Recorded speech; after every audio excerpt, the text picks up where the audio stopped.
Bienvenidos a este video donde vamos a dar una breve introducción a la programación en C++. Entonces, fundamentalmente aquí en pantalla podemos ver los pasos para construir un programa en C++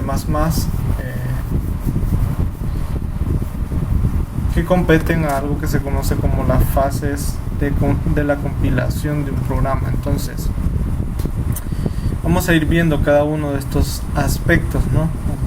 Vamos a irlo viendo a detalle. Entonces empecemos primero con el programa fuente.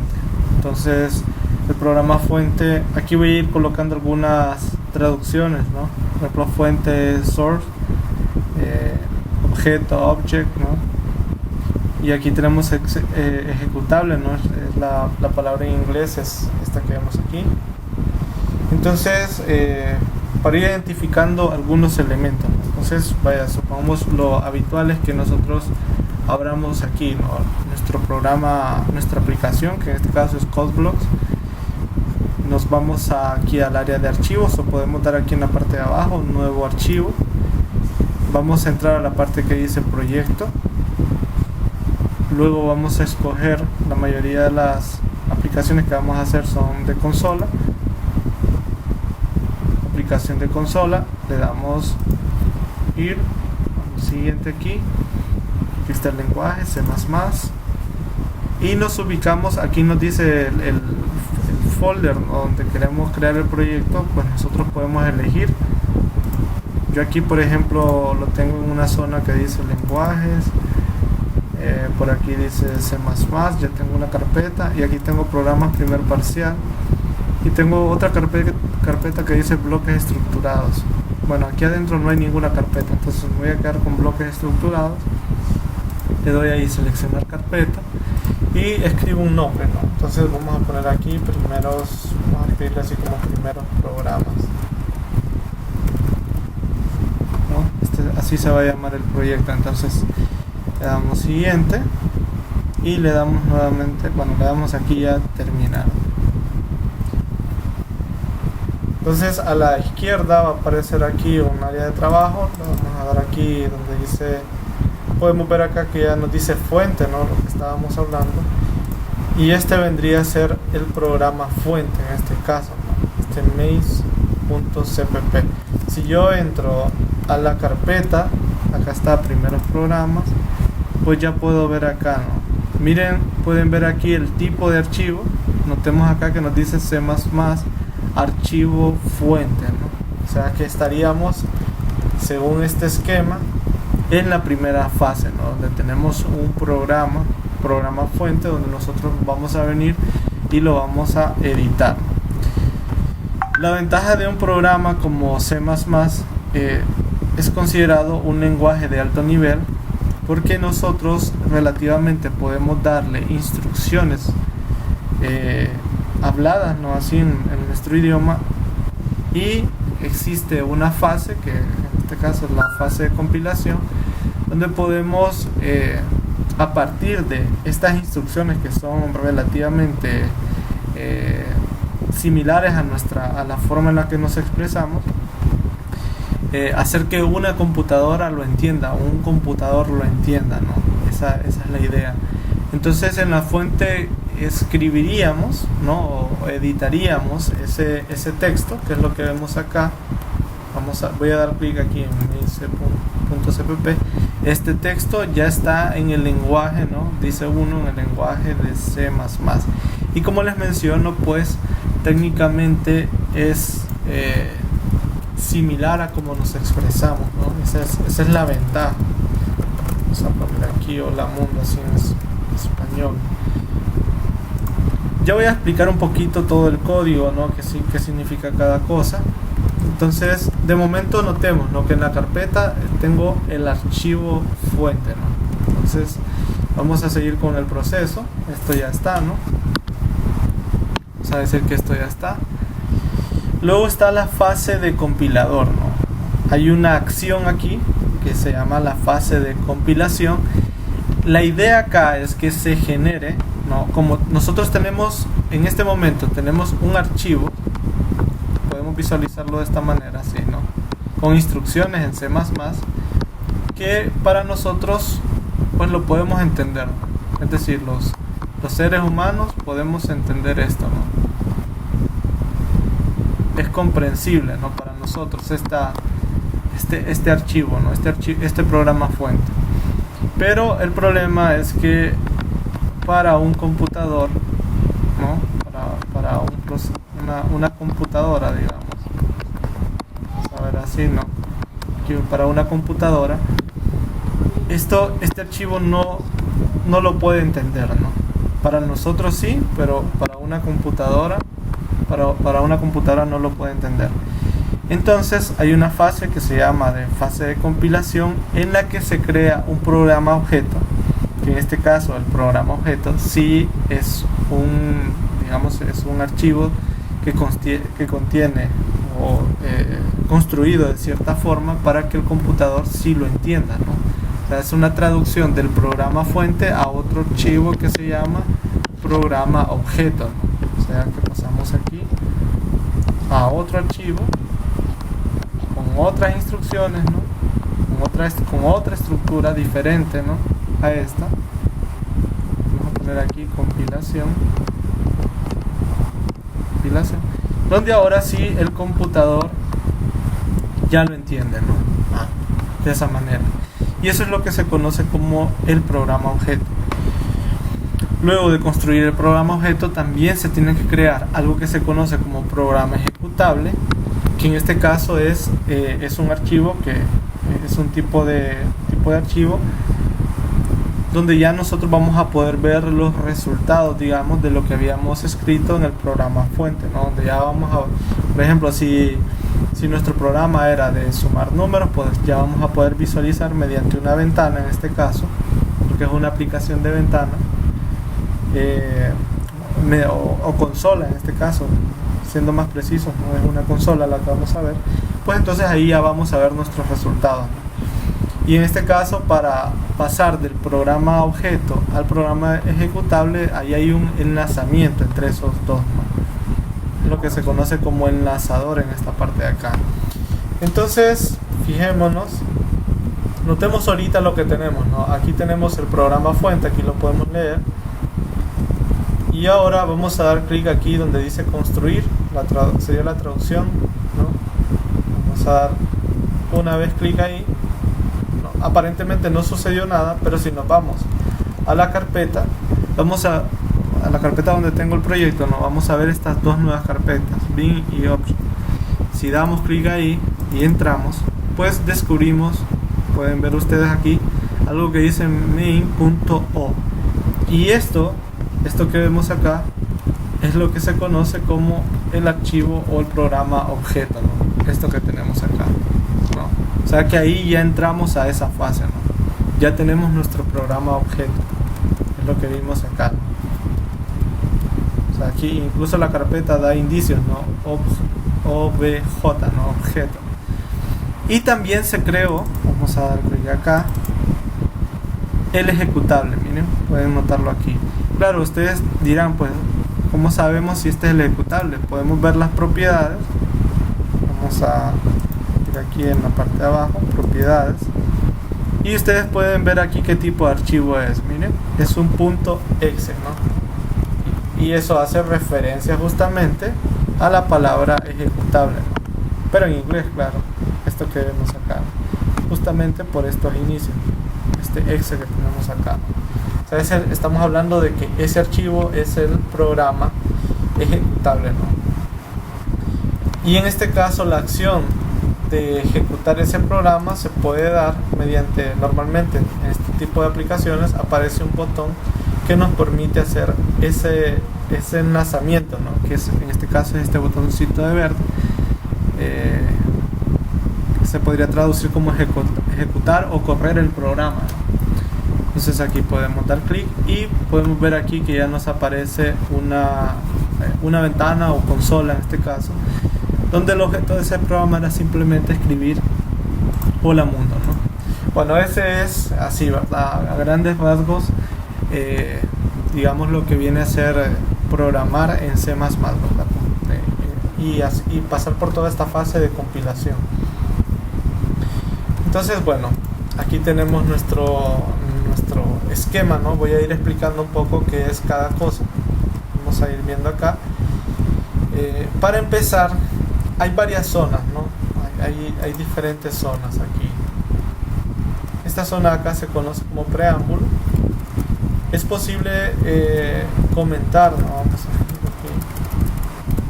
Existe la posibilidad de comentar, hacer comentarios en C++. Vamos a ver, este es un comentario. Aquí vamos a poner acá primer sector, ¿no? De un programa. Este es un comentario y no se le va a tomar en cuenta por el compilador, ¿no? Son líneas que no van a ser tomadas en cuenta por el compilador. Como pueden ver ahí, lo que aparece es una pleca. Vamos a ponerle así como primer sector. Le vamos a llamar preámbulo mejor.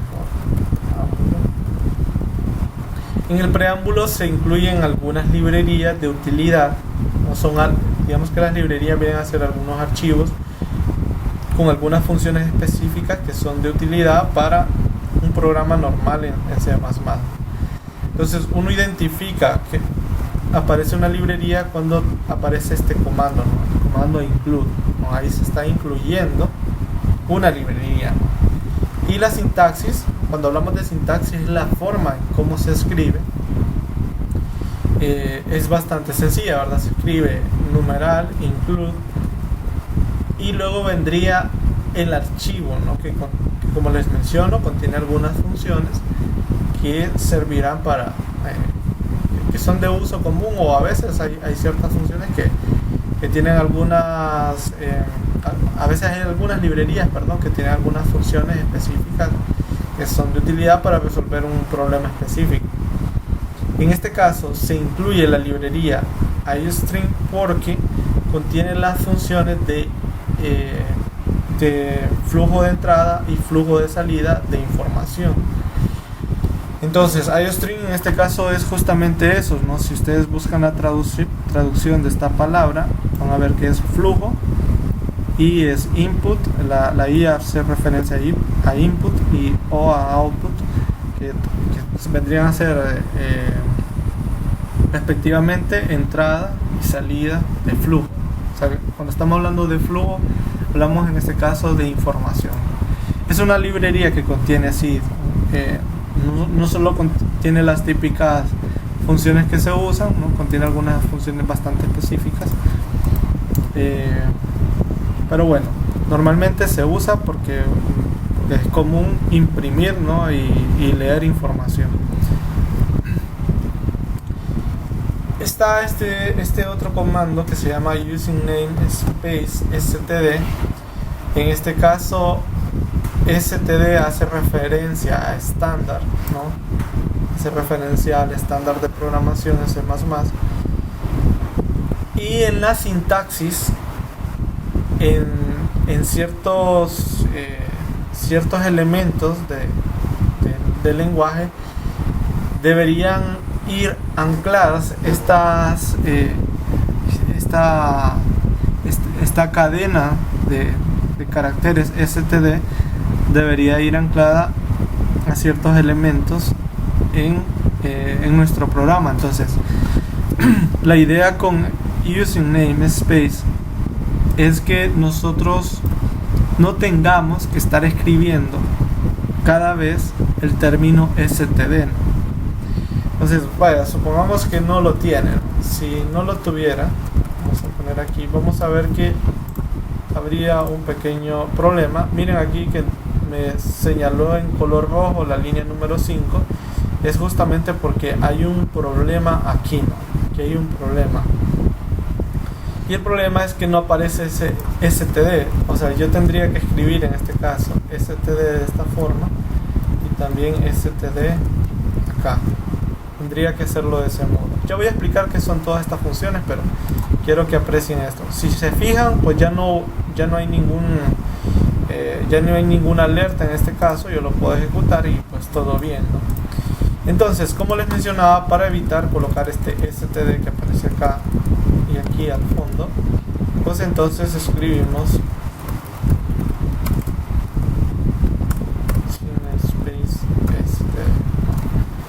con eso pues ya no ocupamos, ya vamos a ver que si lo vuelvo a... Cada vez que se hace una modificación también hay que volver a compilar. Recordemos que cuando hago clic en este icono se crea, se inicia la fase de compilación y también se crea el archivo ejecutable. Aquí tenemos pues todo bien, ¿no? Hola mundo ahí. Muy bien. Dicho lo anterior, pues también tenemos, es decir, aquí se pueden incluir muchas librerías, ¿verdad? Aquí hay algunas, miren acá las librerías que tiene. Una librería que se va a usar en el tercer parcial, por ejemplo, es la librería string. Debe estar acá, ¿no? Vamos a... Aquí debería estar por acá. Acá está, miren, pueden ver acá. Aquí está la librería string, ¿no? Está la librería stdlib también, que es una librería que se va a usar más adelante. Está la librería iostring también por acá. Debería estar por acá. Acá está iomanib y acá está iostring, que ya la tengo incluida arriba, ¿no? Es decir, hay un conjunto bastante grande de librerías. Pero la librería iostring es una librería que se usa con estas funciones de entrada y salida de información. Bueno, la otra parte importante de un programa es en C++ tiene en su sintaxis, ¿verdad? Está que todos los bloques vayan entre llaves. Cada vez que nosotros vemos la apertura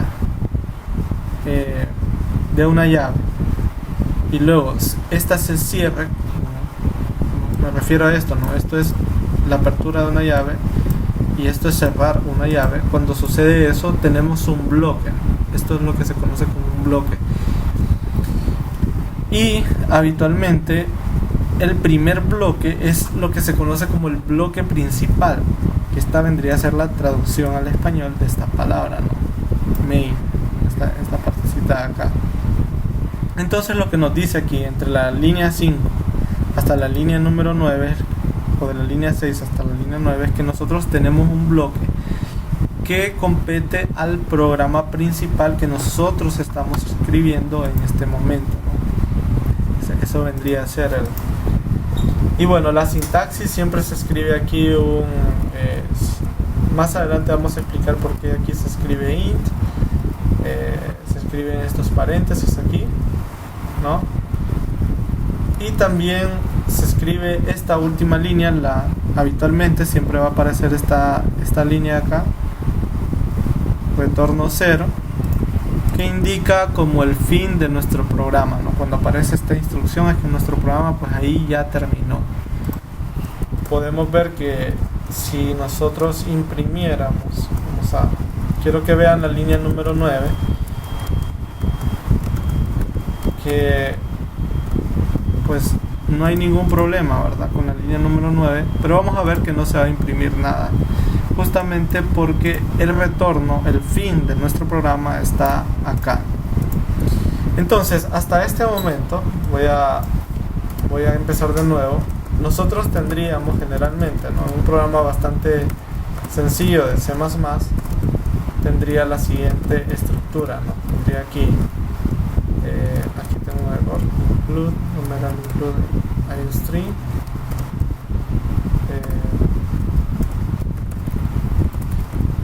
space std,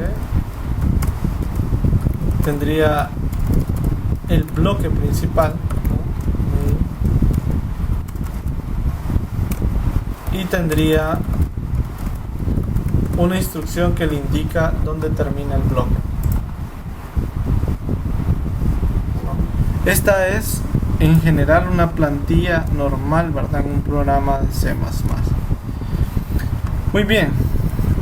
Luego de esto podemos aprender la primera instrucción, que es la salida de información. La salida de información se da por medio de la función cout, ¿no? Que se encuentra en la librería iostring.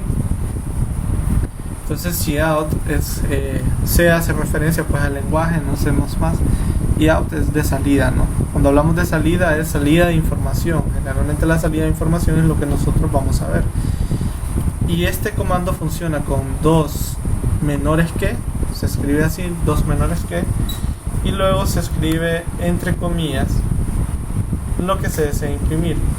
Esto puede ser ya sea una variable o un mensaje. Por ejemplo, yo voy a escribir aquí hola mundo, y también esto es muy importante, al final de cada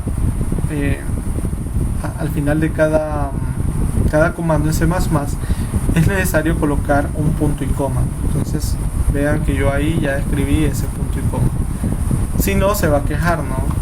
El compilador dice uno, se va a quejar. Acá podemos ver, aquí podemos ver que en 6 me está exigiendo un punto y coma. Le doy a clic ahí y ya tenemos nuestra primera impresión. O sea, nosotros podemos imprimir cualquier cosa, ¿no? Cualquier cosa que deseemos. Muy bien. Además, ¿verdad? Tenemos, además de estas funciones, bueno, además de poder imprimir mensajes, nosotros podemos crear variables también. Las variables son de ciertos tipos. Vamos a tener, como ya habíamos aprendido la semana pasada, hay variables de tipo entero, variables de tipo real, variables de tipo lógico, variables de tipo carácter. Creo que ahí, ¿verdad? Creo que dije 4, creo que está bien.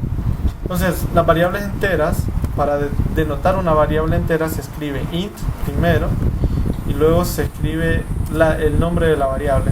Yo voy a poner aquí, si se quieren crear, por ejemplo, 3 variables, ponemos x, y, z, digamos, de esta manera, así. Y nosotros podemos asignarle valores por medio del operador igual. O sea, yo aquí, por ejemplo, le puedo poner menos 123, allí le voy a escribir aquí 345, voy a escribir 678. Y si yo lo deseo, puedo imprimir estos números, ¿no? Simplemente con el nombre de la variable. Y podría imprimirlos de manera separada, de esta forma, ¿no? O podría imprimirlos en una sola línea. Ya vamos a notar. Bueno, aquí si yo los imprimo de esta manera, van a aparecer todos pegados. Pueden ver aquí menos 123, 345 y 678, ¿no? En esta parte de acá. Ahí aparecen pegados. En su lugar voy a tratar de imprimirlos en una sola línea. Vamos a ver aquí cómo se hace eso, ¿no? Después de colocar la variable, volvemos a colocar menor menor, seguimos x, menor z.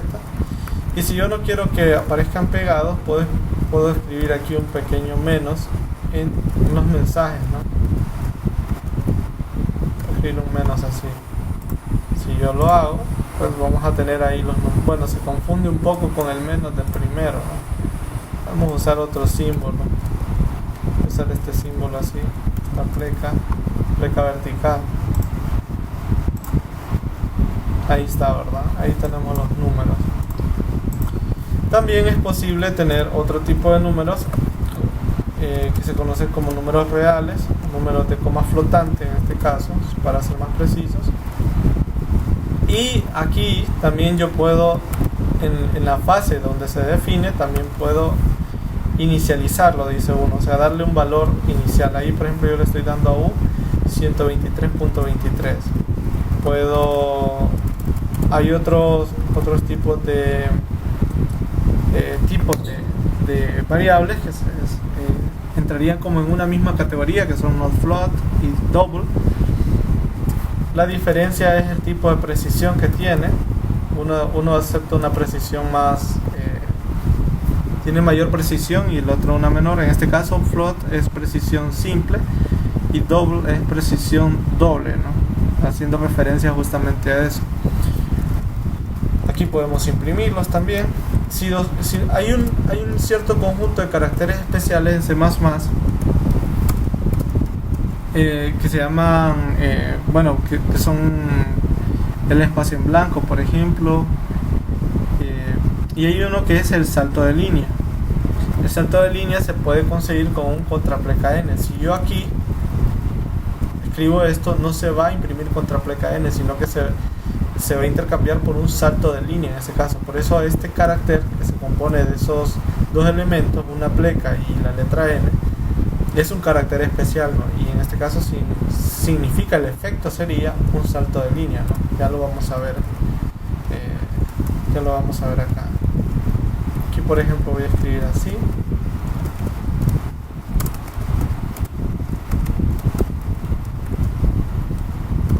Se imprimir de esta manera.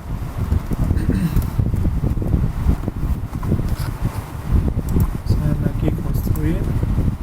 Y ahí ya tenemos 123.23 y 456.23. Bueno, entonces ahí ya podemos ir viendo, ¿no? Tenemos variables enteras, variables de tipo de coma flotante, o sea, las que representan a los números reales. Y tenemos otro tipo de variables que se conocen como lógicas, que en este caso se representan con bool. Aquí la podemos inicializar, en este caso le podemos dar el valor de verdadero, como podemos ver aquí, o le podríamos dar el valor de falso si lo deseáramos. Aquí sería false, ¿sí? De ese modo. Todo está en inglés, ¿verdad? Aquí todo está en inglés. Si lo imprimimos, nosotros no vamos a conseguir ver verdadero o falso, sino que lo que vamos a ver es 1 o 0, ¿no? 0 en este caso para verdadero, 0 para falso, perdón, y 1 para verdadero. Aquí por ejemplo vamos a ver 0 porque esa variable es falsa, ¿no? Una variable lógica en este caso. Tenemos los tipos carácter también. Vamos a escribir aquí.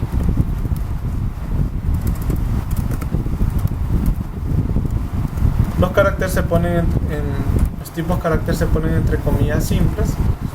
Y yo por ejemplo puedo poner el carácter Z, carácter G, H, caracteres especiales también como contrapleca N. Está otro carácter especial que es contrapleca T, que viene a representar un tabulador. Podemos ver el efecto. Si yo quiero, puedo imprimir ese carácter y lo que voy a conseguir es un tabulador, ¿verdad? Vamos a anotarlo aquí. Podemos ver aquí, miren, pueden ver el espacio. Ese es el efecto de ese carácter especial, ¿verdad? Ese es el efecto de ese carácter especial. Muy bien. Aquí pues ya tenemos todos. Podemos ver acá. Tenemos int, float, double, bool, char. La diferencia entre los tipos float y double es la capacidad. Cada uno tiene una cierta capacidad, ¿no? La capacidad hace referencia a cuál es el espacio que tiene en memoria. Eso se puede medir, existen algunas funciones. Vamos a verla aquí. Aquí tenemos esta función, pueden ver, se llama sizeOf. Y lo que mide es el tamaño en memoria justamente. Por ejemplo, si yo quiero ver el tamaño en memoria, como escribo así, sizeOf, y entre paréntesis escribo U, que es de tipo float. Vamos a ver aquí. Vamos a ver su diferencia, ¿no? En cuanto a capacidad en la memoria. Aquí el sizeOf. Vamos a ver B, que B es double, ¿verdad? Vamos a ver esa diferencia. Miren, podemos ver aquí. Esto hace referencia a 4 bits y 8 bits, ¿no? Esa es la diferencia en este caso, ¿no? Bueno, ya con esto, bueno, también podemos ver los enteros, ¿verdad? Cómo son sus capacidades. Vamos a ver las capacidades de los otros tipos. Por ejemplo, la capacidad de X, que es un entero, Y, que es Y ya es lo mismo, ¿no? Del mismo tipo. Vamos a ver lógico y vamos a ver carácter también.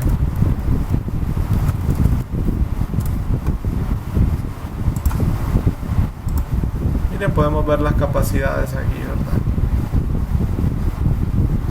Sí. Dije bits, perdón, es bytes. 8, entonces aquí son 4 bytes, 8 bytes, un bit, ¿no? Vemos ahí. Nosotros podemos aumentar en este caso la capacidad, ¿no? Se puede aumentar la capacidad de un cierto tipo de variable, precediéndole con el término long, haciendo referencia como a largo, ¿no? Entonces, por ejemplo, si yo aquí le escribo float, escribo long, voy a aumentar la capacidad de U. Ahora vamos a anotarlo. Recordemos que U es la primera impresión. Vamos a ver cómo crece su capacidad después de haberle colocado long. Vamos a ver. Perdón, no. El tipo long solo lo acepta double nada más. Entonces vamos a ver cómo double aumenta su capacidad. Miren, pueden ver acá. Si recuerdan, aquí antes decía 8, ¿no? Y ahora es 12, ¿no? Aumentó en 4 bytes la capacidad. Muy bien. Lo mismo podemos hacer con los tipos int. Si nosotros le damos acá long, también aumenta su capacidad de memoria.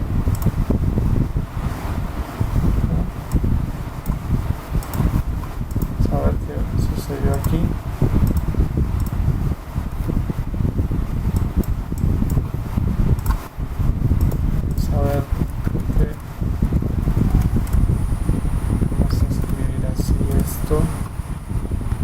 Está imprimiendo X. Aquí me falta un punto y coma. Long int. Bueno, aparentemente no lo aumentó, ¿verdad? Vamos a ver qué pasó acá. Estoy imprimiendo V, X, lógico y carácter. Vamos a ver. Tenemos 4, 12, 4. 12, 4. Bueno, es extraño, ¿verdad? No me quiero alargar demasiado con estos aspectos. Al parecer no hay diferencia, ¿no? En teoría debería aumentar su capacidad, ¿no? Debería aumentar su capacidad. Bueno, esos son algunos tipos de datos así, ¿verdad? Bueno, y ahí. Ahora vamos a entrar a la parte de estructuras de programación. Vamos a comentar todo esto para empezar con los bloques estructurados.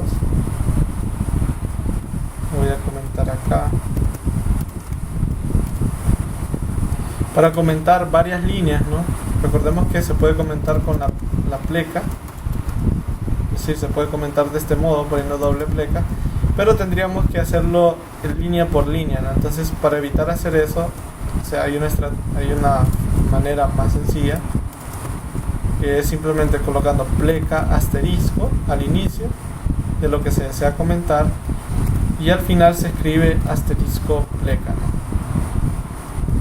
Y con esto tendríamos comentado, es decir, el compilador no tomaría en cuenta todas estas líneas, ¿no?, de código. Vamos a ponerle aquí un mensaje, ¿no? Primera parte, vamos a escribir acá. Primera parte, vamos a decir acá. Ahora vamos a explicar el bloque de selección if, bloque if o bloque si, podría ser la traducción al español. Entonces vamos a ver cómo se declara, cómo se escribe, cuál es la sintaxis de este tipo de bloque, ¿verdad? ¿Sí? Entonces hagamos para empezar un programa sencillo en el que decida si un número es mayor que otro, así de simple, ¿no? Y que nos imprima ahí el resultado del número mayor, digamos. Entonces vamos a escribir acá, vamos a definir dos números, x, y, lo vamos a leer. Entonces la lectura no la habíamos mencionado antes, ahorita explico cómo se lee. En este caso la palabra en inglés es input, ¿no? Es una entrada, se escribe en este caso cin, ¿no? Haciendo referencia justamente a input, ¿no? De entrada de flujo, y es similar a la función cout. En este caso se usa el mayor que, ¿no? En el cout se usa el menor que, aquí se usa el doble mayor que, y se escribe en este caso la letra, la variable, el nombre de la variable al cual le queremos dar lectura. Nosotros podemos ponerle un mensaje también indicándole a la persona que está ejecutando el programa en qué momento se va a realizar una lectura. Entonces aquí le puedo escribir: lea el primer número. Aquí, o más bien sería como ingrese el primer número, ¿no? De ese modo. Luego le puedo escribir: ingrese el segundo número, ¿no?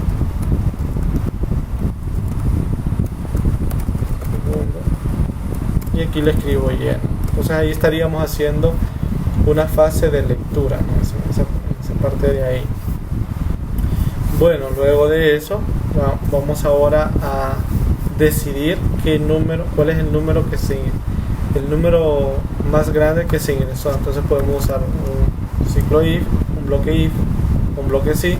Entonces su estructura es similar, ¿no? Se escribe si, viene una condición, si eso es así pasa algo, si no pasa otra cosa. Entonces las condiciones aquí vienen entre paréntesis, y en este caso escribiríamos si x es mayor que y, de esa manera, ¿no?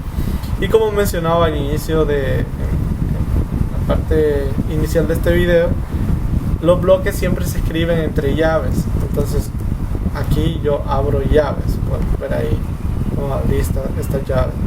Entonces en esta parte de acá voy a escribir todo lo que compete a si esa condición fuera verdadera, ¿no?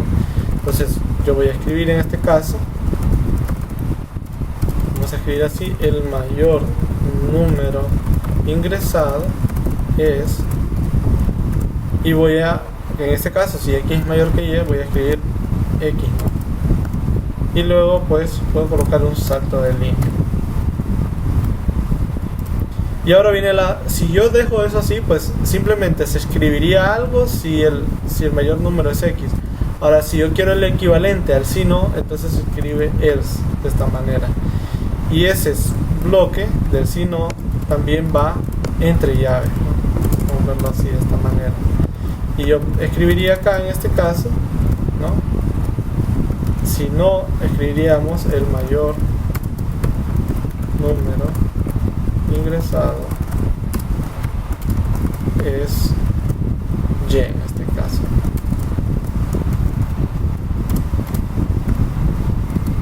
De esta manera. Le doy aquí compilar, ¿no? Ejecutamos. Aquí ya nos dice, ¿no? Ingresa el primer número. Lo voy a escribir aquí 34. Aquí lo voy a escribir menos 34. Entonces ya me dice ahí, ¿no? El mayor número ingresado es 34. Lo voy a ejecutar de nuevo. Voy a escribir otra secuencia: 567, entonces 1312. Ya me dice aquí el mayor número ingresado es 12.312, ¿no? Y así. Entonces este es el bloque if, ¿no? El bloque es de decisión, ¿no? Este es el bloque de decisión. Muy bien, vamos a comentar este ahora. Vamos a comentarlo aquí. Aquí. Ahí está. Vamos a ver ahora los bloques de repetición. En general, ¿no? Bloques de repetición.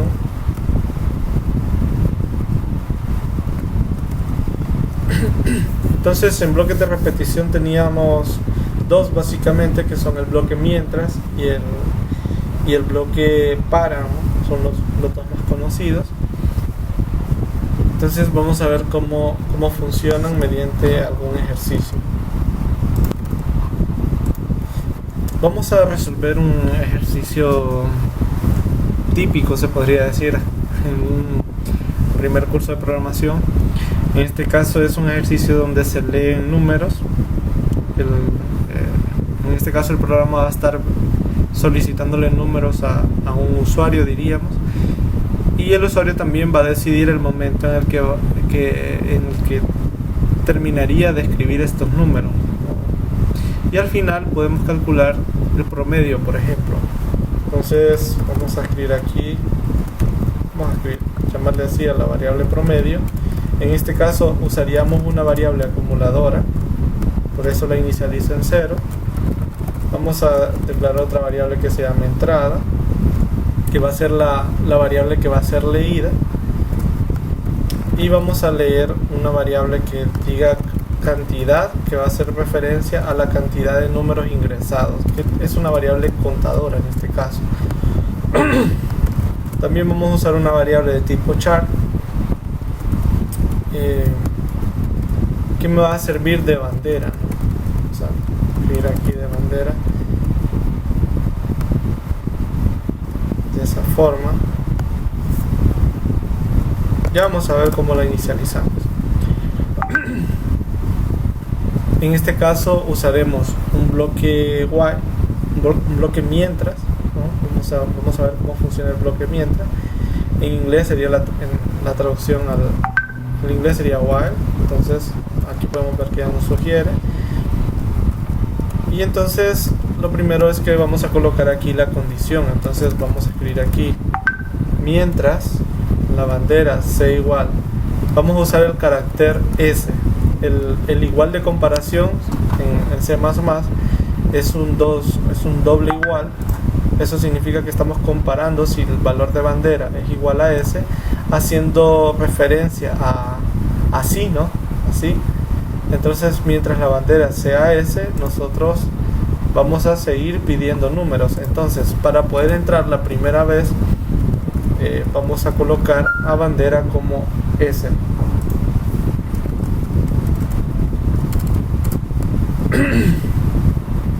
Entonces lo primero es hacer la lectura. Vamos a escribir aquí directamente.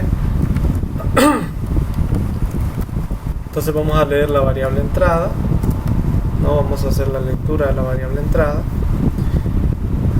y pues la vamos a ir acumulando. Entonces vamos a escribir promedio igual a promedio más el valor de la variable entrada. Así funciona una variable acumuladora. Entonces esta es una forma de hacerlo. Hay otras alternativas, pueden ustedes ver en el libro que también hay otra alternativa que es más igual a entrada, una forma más corta de escribir lo que está en la parte de arriba, ¿verdad? ¿Sí? Con esto nosotros sería el equivalente a lo que tengo comentado en la línea 3. También vamos a acumular la cantidad, ya que hemos leído ahí. Vamos a escribir más igual a 1, ¿no? Es decir, que vamos a ir agregándole 1 cada vez que estemos ingresando un elemento. Y ahora vamos a hacerle una consulta a la persona que está ingresando números, y es que le vamos a preguntar si desea continuar con la lectura, ¿no? Para continuar con la lectura,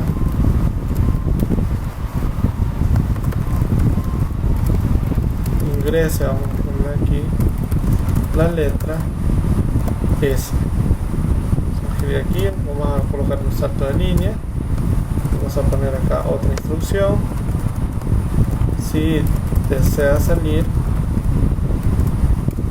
presione cualquier tecla diferente de S. Vamos a poner así,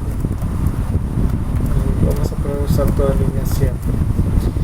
Y entonces aquí vamos a leer el valor de la bandera. Aquí. Si la bandera es S, pues va a continuar leyendo. Si no, pues entonces se va a salir del ciclo, ¿no? Así funciona un ciclo mientras, ¿no? Esa sería la. Vamos a colocarle aquí una.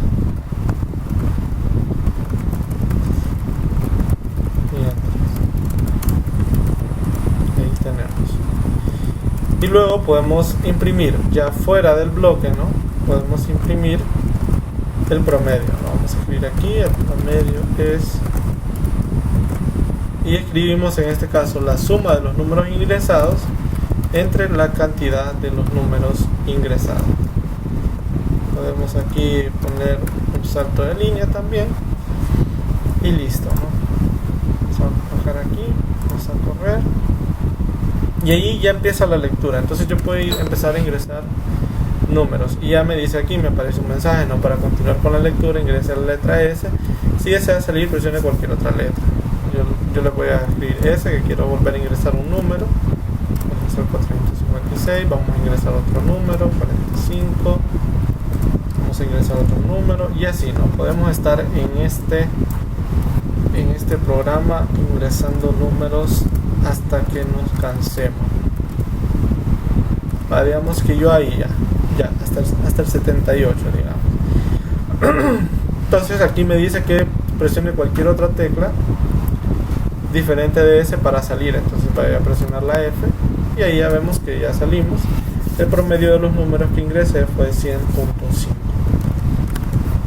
Entonces cierro aquí. Y pues ahí teníamos un bloque mientras, ¿no? Este es el bloque mientras. Vamos a comentar ahora esta parte de aquí y vamos a pasar al otro bloque, que es el bloque para. ¿Cómo se usa el bloque para en este caso? Vamos a comentar hasta aquí.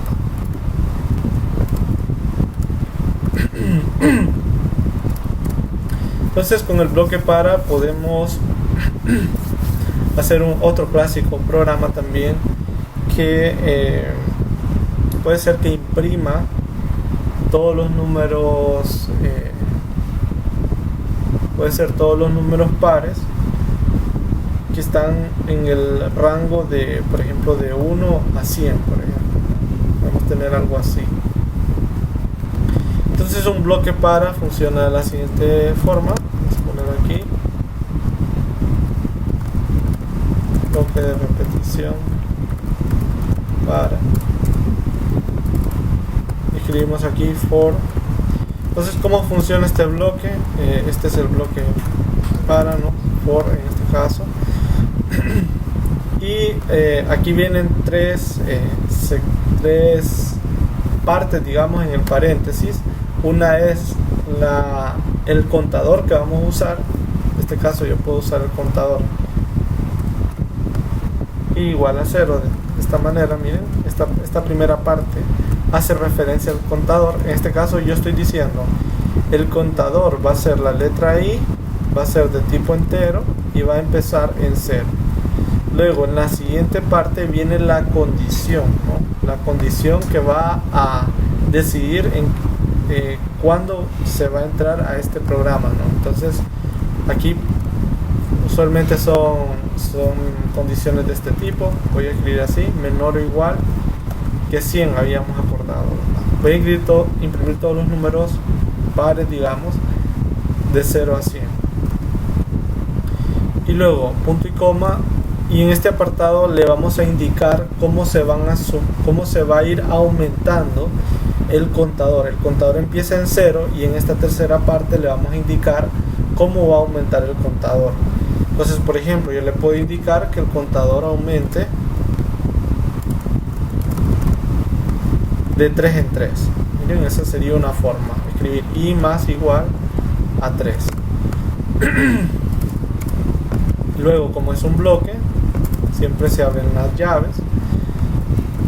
Y pues aquí dentro no vamos a usar un bloque if, y le vamos a preguntar si el contador es par, entonces lo vamos a imprimir. Entonces, para medir si es par usamos este operador, que es el operador módulo, que me calcula el residuo de dividir i por 2, ¿no? Entonces, si el residuo de dividir i por 2 es 0, entonces nosotros vamos a imprimir el número, ¿no? Vamos a imprimirlo directamente. Imprimir i de esta forma y de esta manera. Y pues vamos a dar un salto de línea también. Vamos a escribir aquí salto de línea y listo. Vamos a probarlo. Podemos ver ahí, ¿no?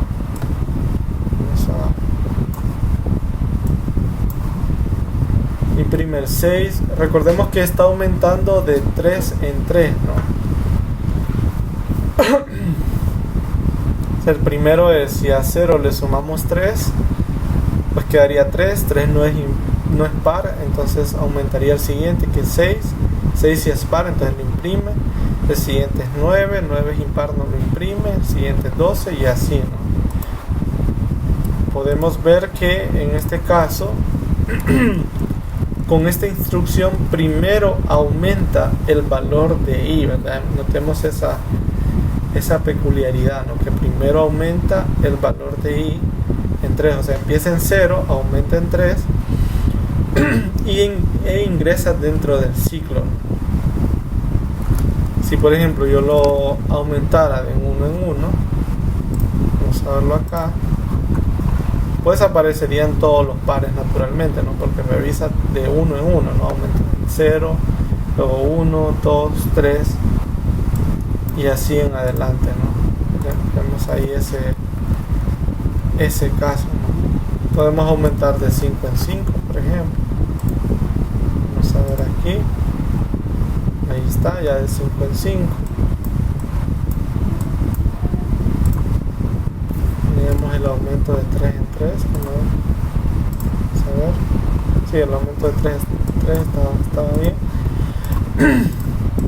Podemos decrementar también, en vez de aumentar podemos restar. Lo que pasa es que aquí pues quedaría un bloque for infinito, porque empezaría en 0, luego menos 3, menos 4 y nunca se detendría, porque la condición es que i sea menor que 100. Entonces si yo lo corriera, pues tendríamos esos números ahí imprimiéndose, ¿no? Y nunca se terminaría, puesto que la condición siempre se verificaría, ¿no?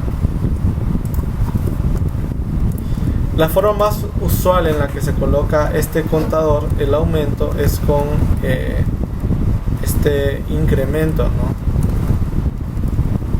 Este incremento, más, cuando escribimos este más es que se está incrementando uno a la vez, ¿no? Es un operador ahí de C++.